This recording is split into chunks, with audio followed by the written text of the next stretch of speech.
Hi, this is Dave with Excel for Geologists, and this tutorial is on nonlinear regression.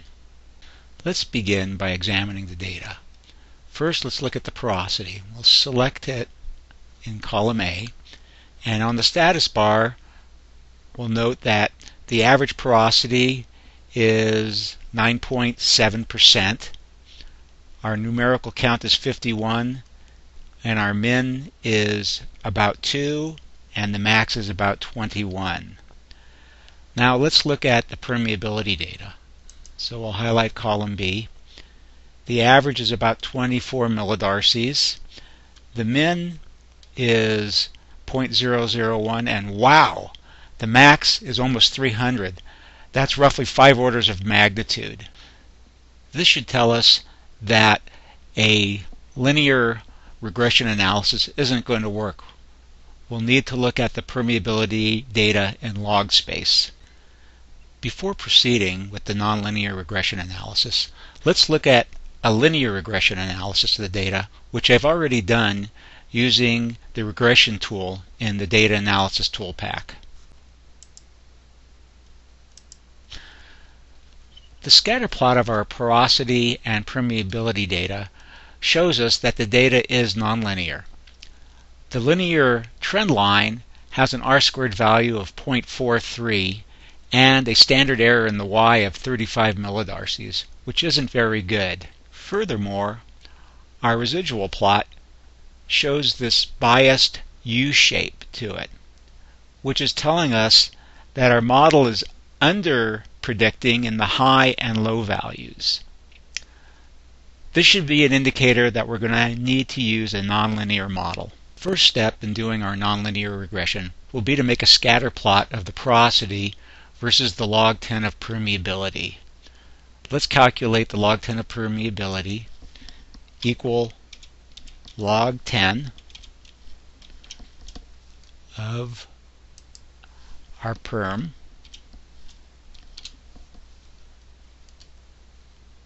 and complete the series. The next step will be to make the scatter plot. So I'll just select our data, and I'll unselect what I don't want using the Control and mouse button 1. We don't want the porosity, and we don't want the headers. Let's go to Insert, Scatter Plot. Looks good. Our data looks more linear now on our semi-log plot, though we do see increasing scatter with increased porosity. It also starts to look kind of curvilinear as we get into these higher values. Let's put a trend line on this chart and see if we can't do some cosmetics and make it look a little bit nicer. So with the chart selected, we'll go up to the quick layout. And there's this one layout here that says FX, which will add a trend line. This looks pretty good at this point. We have an r-squared value of 0.8. So this is much better than our linear analysis that we looked at earlier. Let's make a few cosmetic changes, and then we'll play with this trend line. First, let's select the axis here. And let's just move our x-axis here to the top, which looks a lot better. Let's put some labels on here. So this is porosity in percent, and this is going to be the log 10 of Ka, or our perm, in millidarcies. And this will be our Tensleep K-phi plot. Let's make our formula and r-squared value a little bit larger. so it's more easily readable. Let's try 12 point. That's much better. And we'll just move this over here. As we look at this model, we see that the model is over-predicting in the low porosity range and the high porosity range. And it looks to be sitting kind of low here in this cluster of data. Let's see if we can't do a little bit better here. First, we see that the R-squared value here is 0.8, which is pretty good. So let's click on this and we'll look at our trendline options and we'll see what the R-squared value does. First, let's try the logarithmic fit. 0.88, which is much better than the 0.80. And we start to see that we're approaching this outlier out in here, and we're fitting this much better, and still it looks a little low in this value here. And these values in here, the model is over-predicting. Let's see if we can't fit it with a polynomial fit. So the second order polynomial fit really cuts through these low perm points. Looks good here. And here we're starting to underpredict. And you can imagine if that went on to higher porosity values, that would go lower. Let's try a third order polynomial. That's looking a little bit better. That's at 0.90. Let's try a fourth order. Well, that's looking strange. Fifth order, stranger still. But I like what it's doing in here because it's catching these and these. But we really, after about, I don't know, 12% porosity, you can't really rely on this. I think we'll look at the logarithmic instead and see if we can't work with this. We really don't have much information out in this higher porosity realm. So I found a data set with some analog sandstone porosity permeability data, and we can add this to the chart to see what that looks like. So I'll right click on the chart and go to select data, and the first thing I'm going to rename this. So edit, and this series is going to be called the Tensleep.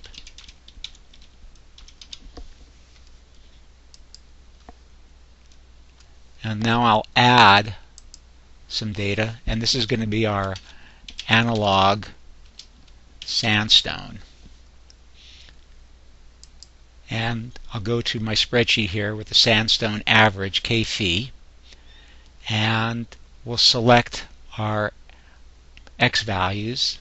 I've split the screen, and you can see that I've also shown where we've gotten this data from, and our Y values, log 10,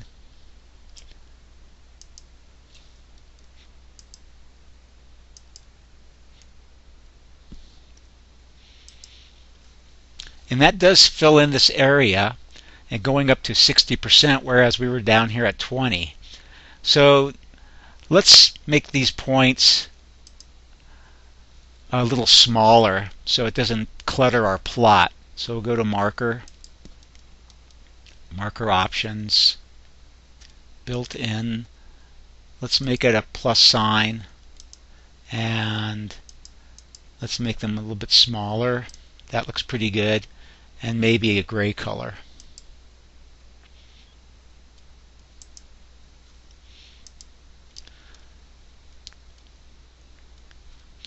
So now our log fit is looking pretty good, and you could see that that polynomial would have really come down here and done something strange.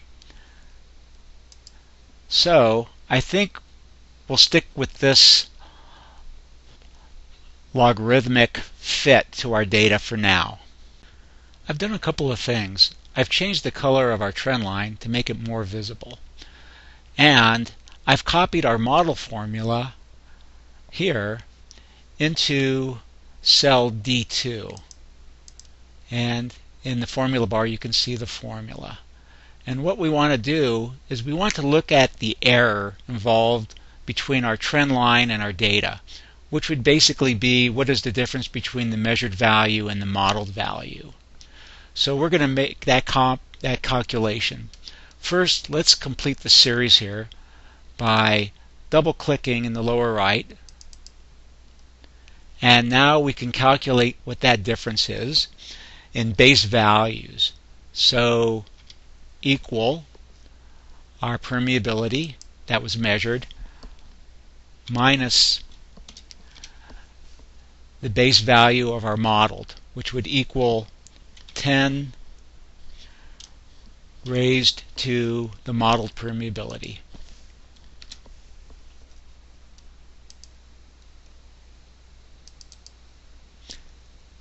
And let's get an idea of what that average residual is. First, let's just take the absolute value of that.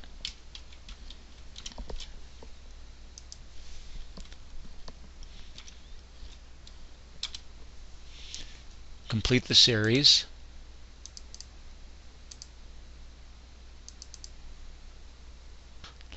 Let's calculate the average residual. So in this cell right here, we'll type equal average of, and that is column F, F, F.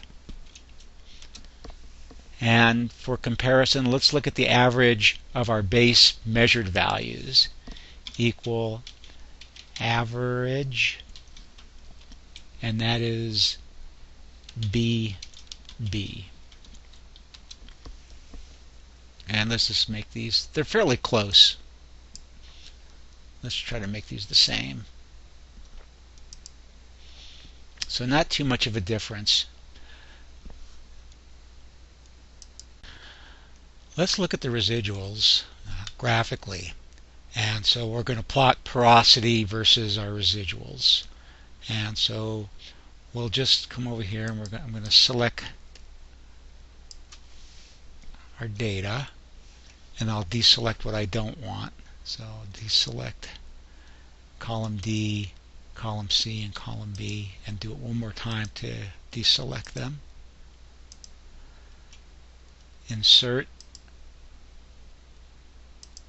and get a scatter plot. So now we can see porosity versus our residuals. We could notice at the low porosities the residuals are quite small.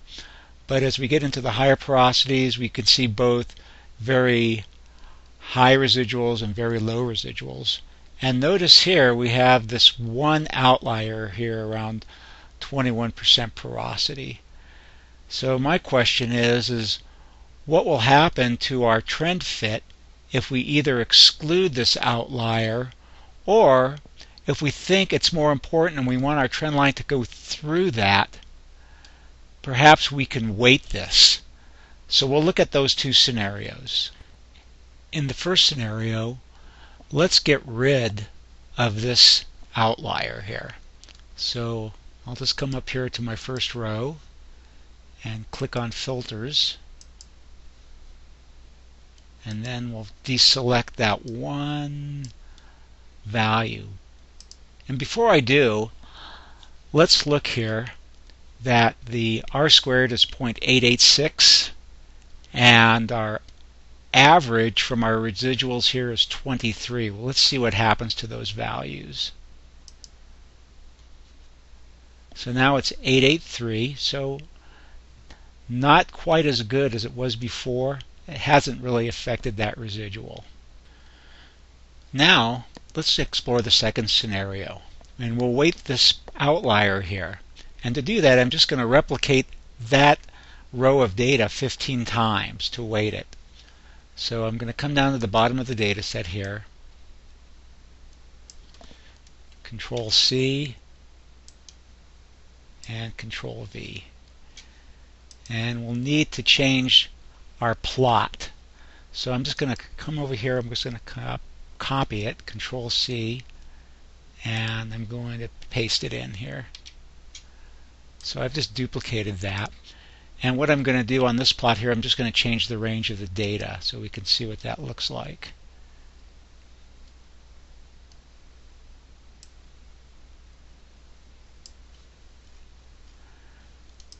So now we can compare these two plots. and we have a much better correlation coefficient here. Our R squared is now 0.91, and it seems to fit these lower points better. Not much difference here, not much difference in here, but it does now intersect with this high permeability and porosity value, and if you extended it, it looked like it would be a fairly good fit, or at least a better fit, to our sandstone average population. What I've done is I've copied this formula here into our second model box, and I've put in here the calculation for our residual, and I've also put in the absolute of that residual. Now I'll just fill all this in.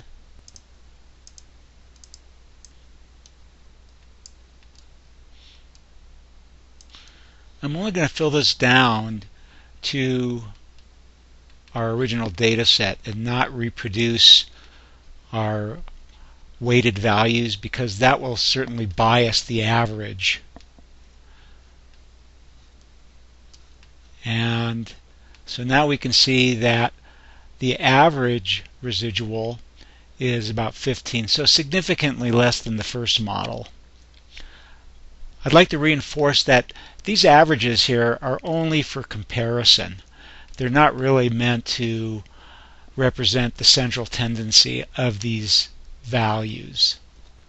We've done quite a bit of work to model our porosity permeability for the Tensleep, and we've made some subjective decisions along the way. We had to decide whether to use a linear, a logarithmic trend line fit to the data. We had to do a comparison to see how it fit with our global sandstone average permeabilities. And we made some decisions on what to do with our outliers. So the question is, are these two models significantly different? To determine if these two models are significantly different, I did some modeling on flow rate using Darcy's law. And how I accomplished that is I looked at what the modeled permeabilities would be in Model 1 at 10% porosity, so this would be Model 1, and then in Model 2 what it would be at 10% porosity. This is the model where we weighted this one point out here, which was the outlier. And so here are the modeled permeabilities at 10% porosity, and I've converted them here to base values. So in Model 2 we notice that our permeability is lower. The difference between these two is 1.36 millidarcies. I made some assumptions about what a well might do that had a 1,000-foot drainage radius, 30-foot thick reservoir, and 500 psi drawdown. And I calculated out the flow rates, and so in Model 1, this model here, it flowed at 270 stock tank barrels per day. And in our second model, it flowed at 220 stock tank barrels per day. So a 50 barrel difference. Percentage-wise, that's significant compared to these two flow rates. So while these two models may not look significantly different graphically, they are significantly different in terms of the amount of flow that would be estimated by these permeabilities. I hope you found this tutorial useful, and look for more tutorials on Excel for geologists.